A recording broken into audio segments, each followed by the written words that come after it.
We have a little over a month to wait before the big Switch 2 Direct, and in fact, we are about as far from the Switch 2 Direct now as we are distanced from the first Switch 2 trailer back in January. Still a little bit of a difference, but it's coming up quickly. And before we get to the Switch 2 generation, I kind of wanted to take a look back at the Switch generation, and I wanted to look at each of the years of this era and just what it felt like, or at least what it feels like looking at it, retrospectively. So I'm going to have a series of videos, each one focused on a specific year, and then each video is split into two main sections. One focused on the presentations that Nintendo held during that year, mostly the directs, and then another half or so is going to be focused on the games themselves, the ones that I played or the ones that feel the most relevant to me, as a Nintendo fan. I'm obviously not going to cover everything, but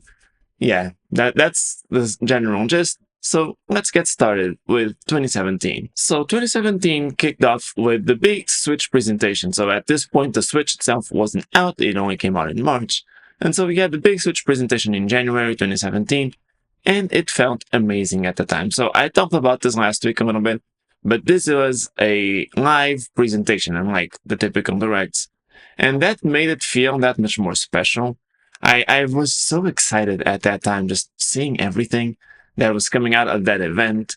I think the hardware overview and seeing how the Switch was getting all these features that Nintendo had built into each of their prior consoles, like, oh, two controllers out of the box. That was actually super cool. And I actually did make use of that at some points. That was an awesome idea. The portability in itself, the touchscreen, the motion controls, everything was there built into this hardware. It was really cool the way that they explained it and went over it while highlighting Nintendo's history. I think that was a very interesting way to approach it. And of course, we had games. We had the formal reveal of Super Mario Odyssey, which I remember just being so ecstatic about. The trailer looked so cool.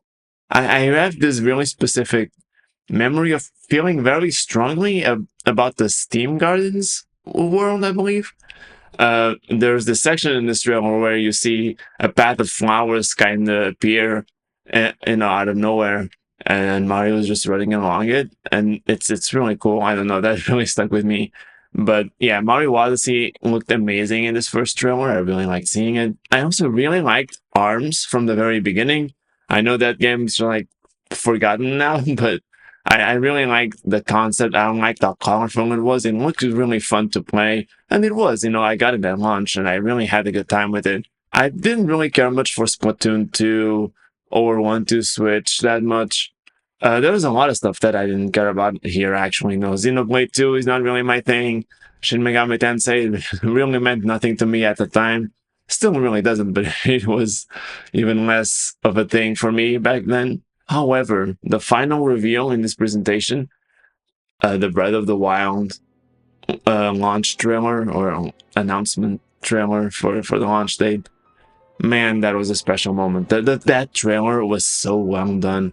There's the way the music builds up perfectly with a teaser. You start with this peaceful, slow look at Hyrule, and then they start slowly like unraveling the plot and the enemies, and the music just keeps getting more and more intense in this trailer. It's so perfectly aligned with the music and the visuals in this trailer. Just completely perfect synchrony, and it's awesome. It was so good. It was a great trailer. And then obviously the reveal that it was going to be a launch title for the Switch, that was awesome too. The next presentation we had was the April Direct. I'm going to skip over the Nindies showcases. The only thing I will say here is that these showcases were very different back then. Now they're called Indie World, and they have these very enthusiastic presenters that feel like they're talking to children a lot of the time. But I kind of find that charming. Back in 2017 and 2018, the indie focused presentations were held by Damon Baker, who was the lead and the relations guy at Nintendo. And it was very different. And they were also very focused in 2017 on like highlighting games that use very specific features of the Switch, like HD Rumble. I felt like a lot of these presentations weren't really appealing to me, though I know like SteamWorld Dig was 2 was in one of those. But yeah, I didn't really care for the indie showcases very much. I kind of still don't that much. I'm more of the AAA type of gamer, but yeah, that's about it. But moving on to the April Direct, it's actually also very boring. Like Nintendo had a big blowout in January, and April really isn't far enough off from that presentation that there would be a whole lot to show. So the April Direct felt very repetitive. They spent a lot of time on ARMS, which is, back then it was kind of cool because I was really excited for that game and I did really like it. But, watching it in retrospect, it just feels like a big waste of time. There was really not a whole lot that was announced here. There was the Neon Yellow Joy-Con that came alongside ARMS. And then I think the only sort of major news here was the announcement of Rayman Legends coming to Switch. That was cool to see because that is a very good game. But it is just a port as well. So it's like I did not like this presentation very much. It was a little bit boring. In fact, something I would say about all the directs in 2017, and that is really easy to forget now with the format of directs that we've developed in the past few years. In 2017, 2018, and even 2019, I believe, Nintendo really did this thing where they had these spotlights that would take a long time on a specific game. And it didn't really feel justified a lot of the time. They would spend a lot of time talking about a couple of specific games. And it's things that they now, if they wanted to have that kind of conversation about a specific game, they would just do a direct for that game, going into all of those details. But they used to put these very big segments inside a normal direct, and it really does make them drag. That happened here, and it happened in pretty much every presentation in 2017 and in 2018 still. So yeah, that is a bit of a downside. I'm going back through these presentations on my live streams on Saturday nights, and it's really obvious how much slower they kind of felt before 2021 or so. Yeah, it's been a big shift. Then we move on to E3, and Nintendo didn't do a proper direct for E3. They had the E3 Spotlight presentation, which still revealed a lot of stuff, actually. This was a pretty good presentation. I don't think there was a ton here that was very impactful, but there were some things that were very good to see. For me, Rocket League, the reveal of Rocket League was amazing. Just knowing that it was coming to Switch, that was one of my favorite PC games at the time. It's like the only multiplayer game I actually enjoy playing. Like even if I lose, I'm kind of a sore loser most of the time, and I don't play games if I know I'm not gonna do well at them in multiplayer. Rocket League is a game that I can play and lose as many times as I want, and I'll still have a good time with it. So I really loved seeing that come to Switch. I bought it on PC and I bought it on Switch, and then it went free to play. So that felt a little unfortunate, but I didn't regret it at all. Then we had the new Mario Odyssey trailer. A lot of stuff was revealed here. We really saw the mechanic of Cappy in this trailer, so it really expanded upon what we saw in that first trailer in January. And this game kept looking awesome. I was so excited for this game the entire year. Super cool. We had a trailer for the DLC for Breath of the Wild, which was also very cool to see. I was still not done with the game, I think, at this point. But yeah, it was very cool to see the DLC. They were actually adding fairly meaningful stuff. They announced that a Pokemon game, main series game, was in development for the Switch, and that was about it. Because in 2017, they were still making Pokemon Ultra Sun and Ultra Moon for the 3DS. So the first game on the Switch only came in 2018 with Pokemon Let's Go Pikachu and Eevee.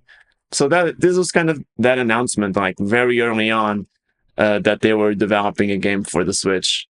Kind of just really signaling that, hey, the Switch is the future of Nintendo, even in the portable space, because, Pokemon games are always on Nintendo's handheld consoles.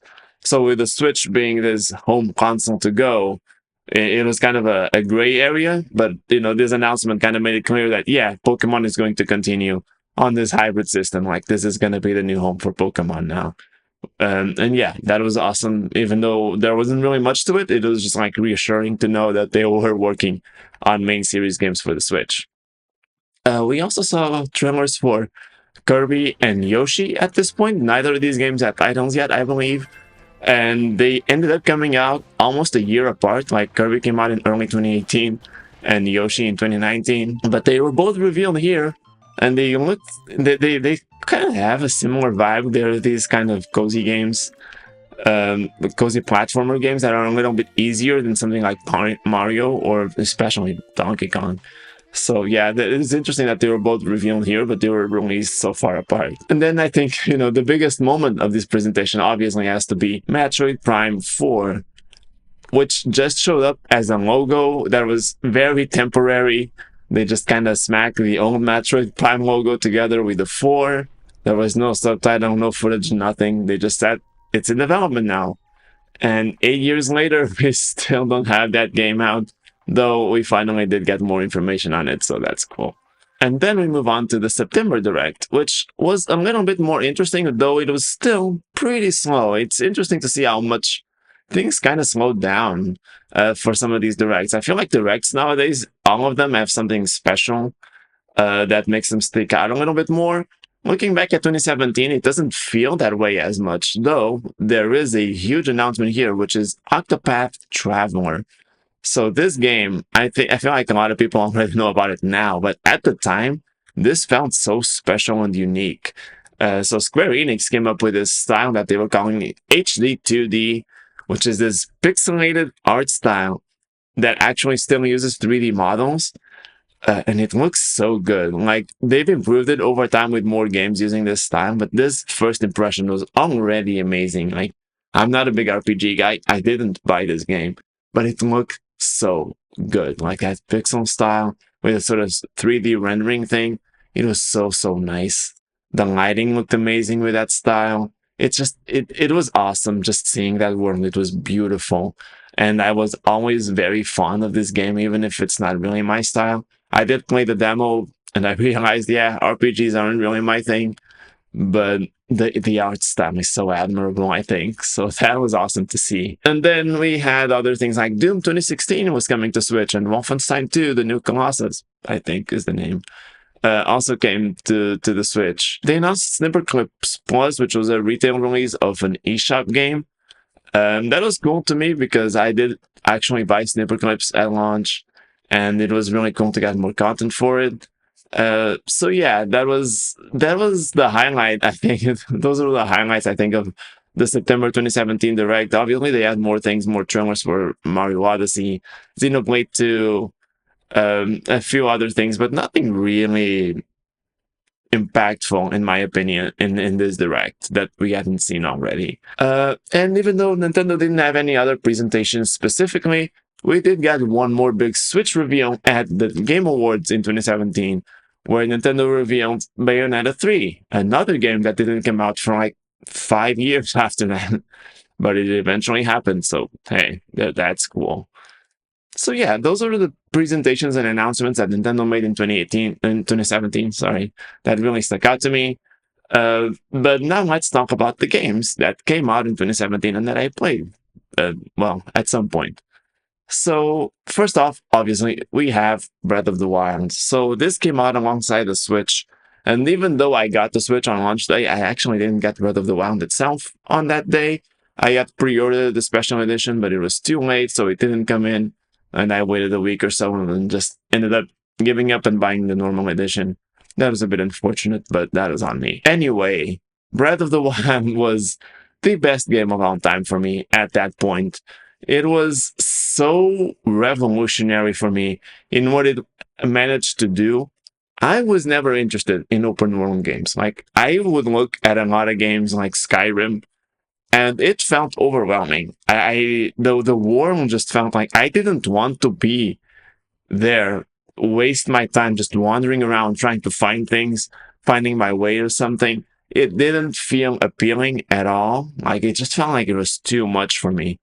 But Breath of the Wild completely changed this. Like, I think what makes Breath of the Wild work so much better is the approach to the way the game looks. It's designed in the way that when you look at it, you feel like you can go everywhere on that map. Like Skyrim, you can also go anywhere, but if you look at the screenshot of Skyrim, I feel like it gives you the vibe much more that there's a limited scope to it. There's something about it that makes it feel much more enclosed and sort of, overwhelming in that sense. Breath of the Wild was designed in a way that I think because the camera is blown a little further back, it's in the third person more so, it really makes it feel like you can go anywhere. Like this world is huge and it takes a long time to explore, but you can do it. And like it is easily within your grasp if you want to. And I think that's kind of what makes it special and easier to approach at first glance. That already helps. It also helps that the game is gorgeous. Like, obviously, the Switch is not the most powerful console out there. It already was underpowered back in 2017 compared to home consoles. But the game was beautiful and it's colorful and it's vibrant. It really makes it way more inviting to go everywhere you can because it just looks nice. It's just pleasant to look at. Skyrim, I look at that game and I don't feel anything. It's very drab in terms of colors. A lot of these more mature games are like that, and I don't really like it. So Breath of the Wild feels way more inviting because of that. Uh, I also like that there's like secrets everywhere. Like it's not just an open world with markers that you have to go to. Everything, every area of the world, every little thing, there is something that you can find there. Like it's not always going to be major, but whether it's collecting Korok seeds, finding hidden treasure chests, just fighting some random enemy, like every part of the world has something that is worth checking out. And it makes it so rewarding to actually just go everywhere. Like you want to see what other secrets this game is hiding. And I feel like other open world games don't really evoke that feeling in the same way. Yeah, so Breath of the Wild just felt so amazing as an open world game. It really made me enjoy exploring. I didn't explore everything in my first playthrough. I actually did that in the second playthrough much more so, but it was amazing, just seeing all of this world. It still took me like 200 hours to finish my first playthrough because I wanted to see as much as possible. I completed all the shrines and all that. Like I was just so engrossed in that world. And that was such a huge feat back then because I was scared of open world games. So yeah, Breath of the Wild was so special. There was obviously downsides to it. The enemy variety was kind of lacking. The boss fight, the final boss, was not particularly. It did. I think the big problem with it is that for how immense the world feels and the adventure feels throughout the entire journey, it is really hard to create a boss that feels like it culminates on top of all of that. So it's inevitably going to feel a little bit underwhelming to get to a final boss in a game that's so huge and impactful. I feel like Tears of the Kingdom kind of had the same problem too. So I just think that would be very hard to nail a final boss fight in a world like that. But that was really the only big downside with with Tears of the Kingdom. Sorry, with Breath of the Wild for me when I first played it. So yeah, absolutely amazing game. It was the best game of all time for me at that time. Now with Tears of the Kingdom out, that might not be the case anymore. But I think Breath of the Wild is still the most impactful game that Nintendo's ever made because Tears of the Kingdom is better in every way, pretty much. But it is building on this foundation that just didn't exist before Breath of the Wild. And yeah, so creating that foundation makes Breath of the Wild that much more special. Then in April, the next big game we got was Mario Kart 8 Deluxe, and I did not buy this game for like 4.5 years after it came out. So I had a friend with the Wii U at the time. He had Mario Kart 8 and the DLC. So I felt like there really wasn't enough of a reason for me to buy Mario Kart 8 Deluxe. Yeah, so I just didn't until the summer of 2021, I believe, when I finally bit the bullet. I found it for a very cheap price, and I got it. And it's an awesome game. Like I got to play it a lot more having my own copy. So I know I completed all the cups, and everything like 3 stars and all the rankings except 200cc because that's crazy. But yeah, like I beat all of the cups in every difficulty and all that. And I absolutely adore this game. So this is a gorgeous Mario Kart game. Like the graphics are really pushed to the limit on the Switch. The fact that this game looks so good and runs at 60 frames per second with 12 racers, absolutely crazy. It looks so cool. Like the graphics are all awesome. All the tracks that were redone from previous games look fantastic now, which was the first time they really did that.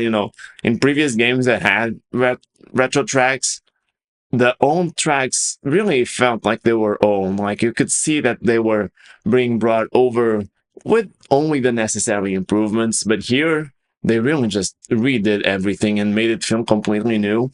It was awesome. They fixed battle mode compared to the Wii U game. I didn't really care. I'm not someone who enjoys battle mode in Mario Kart. I'm really much more of a racing guy than I am a battle mode fan. Though I will do it, but I definitely prefer racing in Mario Kart compared to battle mode. But yeah, this was an awesome game, and later on we'd get a lot of DLC for it. But I think it's best to talk about that when those DLC came out. So in future videos here. After this, we had ARMS, which came out in June 2017, and this was also a very, very good game, in my opinion. So I think this game is way more flawed. The big problem with ARMS is that it has a lack of focus on single player content. They really just were banking on the fact that people would play this game forever in multiplayer, and it's not really how games work. Some games can kind of pull it off, but I think if you want to create an experience that is appealing for people to play in multiplayer, you have to get them used to the game in single player, give them something to hold on to that they can then, be excited about for the multiplayer. It's something that helps them learn the mechanics. You want to have characters, something that gets people invested. And ARMS really lack that. It had a campaign sort of, but it's like 10 fights in a row. There really isn't much to it. So there just wasn't enough for people to really sink their teeth into and then want to invest more time in playing online. So that was the big problem with it, but I think playing ARMS was still super fun. I know you can play with button controls, and some people prefer that, but I really like the idea of how it was designed around motion controls and how everything, is controllable with motion. It is so cleverly done, and I really would love to see it again because it was such a good idea. And I think, if they do build more content into this game, ARMS could be a super successful franchise. I don't know. I had a ton of fun with ARMS. It got a lot of free DLC throughout the year, so that was also cool. It kept adding new characters, so it made it a little bit more interesting. But yeah, I think that there just wasn't really enough for people to really get attached to ARMS. And with me not being a multiplayer guy in general, it made this a bit of a hollow experience in the long run. But I think the concept of it is still awesome, and I really would love to see another entry with a little bit more content. After ARMS, we had Splatoon 2 in July, and it's really interesting how these two games feel so similar in spirit. And though even the way Nintendo promotes them, they did a Splatoon global test fire before the first game came out, where it's like a public open beta of sorts for people to play the game. And then for ARMS, they did the global test punch, which was basically the same thing, but for ARMS. And even the names are so similar, the vibes are so similar. They both have this sort of um, original language that's very cartoony. They're both very colorful. It's really interesting how these franchises are so similar, even though they come from different teams at Nintendo. So I think that's just an interesting parallel that they have there. But Splatoon 2, I was not interested at all at this time. I didn't really care for Splatoon 1 on the Wii U. I remember trying to play it at my friend's house, and I didn't like the controls. So I just didn't buy Splatoon 2 for years and years. Until last year, I bought it used because I also bought Splatoon 1 used for the Wii U. And I ended up really liking that. So I bought Splatoon 2 used. I also really liked it. So Splatoon 2 is basically just Splatoon 1 again. It's just, the story is new, the levels are new, but the concept is really, really the same thing. And that's not a bad thing, but as a sequel to Splatoon 1, it doesn't feel like it brings a lot new to the table. As a single player sort of guy, it's obviously a multiplayer franchise that is delivered on a bit better than ARMS is. But for the single player, I still think Splatoon 2 didn't have a lot. It was the exact same structure as Splatoon 1 for the single player missions. And it just didn't have enough twists, I guess, to be really original. But that doesn't mean it's not fun. There were new boss fights, there are new levels, obviously. The graphics were a little bit better. I think the controls work a little bit better without the gamepad. The gamepad is just really clunky to hold in your hands, and to use that in conjunction with the TV screen. So, playing with a normal controller, I think helps a little bit. But yeah, Splatoon 2 didn't have a whole lot, but it was still a very fun game to play through. I just think unless you really are into the multiplayer, I don't think it's worth it by itself. But in 2018, it did get the Splatoon 2 Octo Expansion DLC, which I will talk about in that video, and that really changed the game for this for this game. So yeah, that's really my thoughts on Splatoon 2. I don't think there's a lot I can say about a game that doesn't really have a lot to it in single player. It's just a campaign where you shoot things. After Splatoon 2, we have Mario Plus Rabbids. I'm not going to spend a lot of time on this one because I still have not played it. I tried it a little bit. There was a free trial for it on Nintendo Switch Online a few months back. Maybe over a year at this point. I tried it. The world looks cool. I do not like strategy RPGs like this, or turn-based tactics. I don't even know what this is exactly, but I just don't like it. So did not play this, not even close to all the way through. So I'm not qualified to comment. Then we have Super Mario Odyssey, which is, in my opinion, still the best Mario game out there. It was just such a breath of fresh air for Super Mario.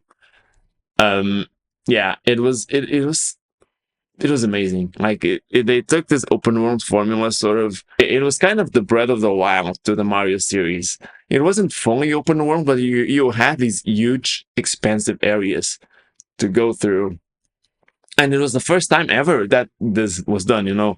Obviously, a game like Mario 64 or Sunshine were more open than Galaxy, but they were still very contained levels within those worlds. Uh, Mario Odyssey isn't like that. Each world in Mario Odyssey is huge. There's so much to do, so many stars or moons in this case to collect, so many enemies. There's all these power ups that you get to try with Cappy. You can take over all kinds of things. It just feels so fresh, so fun the entire time. Everything in Super Mario Odyssey is so unique. Like, it's never a dull moment playing Mario Odyssey. And I remember I actually also really got into learning the controls. I remember I was on Twitter and I saw this one guy discovering the secret in the pyramid, in the pyramid world, Tostarena. There's the underground part, and there's this thing where you can climb onto a building that has just a pile of coins and nothing else. And it takes a lot of skill to get there. Well, some skill at least. I remember seeing someone on Twitter do it, and I was like, oh, I want to learn how to do that. And I did, and I was so proud of it. I shared it on Twitter as well. I even tagged the person that I saw do it for the first time. It was so fun. Everything about Mario Odyssey, learning the controls, perfecting it, perfecting the roll, because if you press the roll button at the exact perfect time while you're already rolling, you can build up speed even more so. Like, there's so much in Mario Odyssey that is just so much fun. There's so much variety. I really like the bubble sea. I forget the name. The sea that's like sparkling water or something like that. I love that world too. Like, it looks beautiful. But I love all of them, really. Like, they're all amazing. I really like the Luncheon Kingdom, or Luncheon, I don't know how to pronounce that. I really like the low poly, very colorful aesthetic that it goes for. Like, everything in this game is amazing. I'm actually surprised I've only played it once, but I do like, just having new experiences most of the time. But Super Mario Odyssey is so freaking good. I adore that game so much. I had so much fun with it. They eventually added like a free update with the Luigi's Balloon World, I think was the name of the update. That was also super fun. I remember I hid one balloon pretty well hidden. I think that took a long time for it to be found. But yeah, there was so much in Super Mario Odyssey that is just absolutely amazing. I know my wife also has played that game a couple of times. She loves it too. It's such a good game, and yeah, I mean, in my opinion, it's still the best Mario game there is.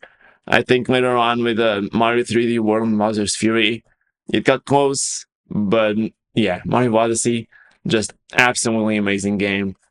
I cannot recommend it enough. It was my second favorite game of the year. What maybe my second favorite game of all time back then. It was amazing. So absolutely stellar. And then the year ended with Xenoblade Chronicles 2 in December, and I think it was December.